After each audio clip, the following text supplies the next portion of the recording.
Deuteronomy. Chapter 24. When a man takes a wife and marries her, then it shall be, if she finds no favor in his eyes because he has found some unseemly thing in her, that he shall write her a certificate of divorce, put it in her hand, and send her out of his house. When she has departed out of his house, she may go and be another man's wife. If the latter husband hates her, and write her a certificate of divorce, puts it in her hand, and sends her out of his house, or if the latter husband dies, who took her to be his wife, her former husband, who sent her away, may not take her again to be his wife after she is defiled, for that would be an abomination to Yahweh. You shall not cause the land to sin, which Yahweh your God gives you for an inheritance.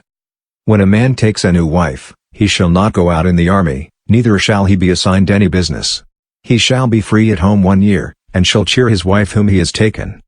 No man shall take the mill or the upper millstone as a pledge, for he takes a life in pledge. If a man is found stealing any of his brothers of the children of Israel, and he deals with him as a slave, or sells him, then that thief shall die. So you shall remove the evil from among you. Be careful in the plague of leprosy, that you observe diligently and do according to all that the Levitical priests teach you. As I commanded them, so you shall observe to do. Remember what Yahweh your God did to Miriam, by the way as you came out of Egypt. When you lend your neighbor any kind of loan, you shall not go into his house to get his pledge. You shall stand outside, and the man to whom you lend shall bring the pledge outside to you. If he is a poor man, you shall not sleep with his pledge. You shall surely restore to him the pledge when the sun goes down, that he may sleep in his garment and bless you.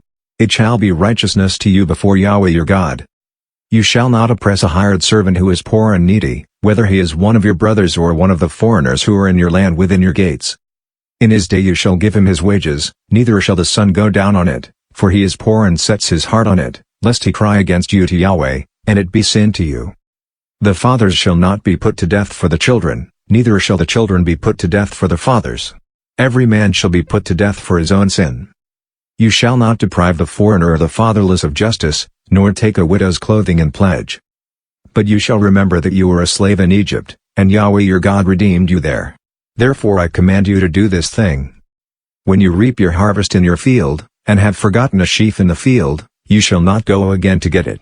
It shall be for the foreigner, for the fatherless, and for the widow, that Yahweh your God may bless you in all the work of your hands. When you beat your olive tree, you shall not go over the boughs again. It shall be for the foreigner, for the fatherless, and for the widow. When you harvest your vineyard, you shall not glean it after yourselves. It shall be for the foreigner, for the fatherless, and for the widow. You shall remember that you were a slave in the land of Egypt. Therefore I command you to do this thing.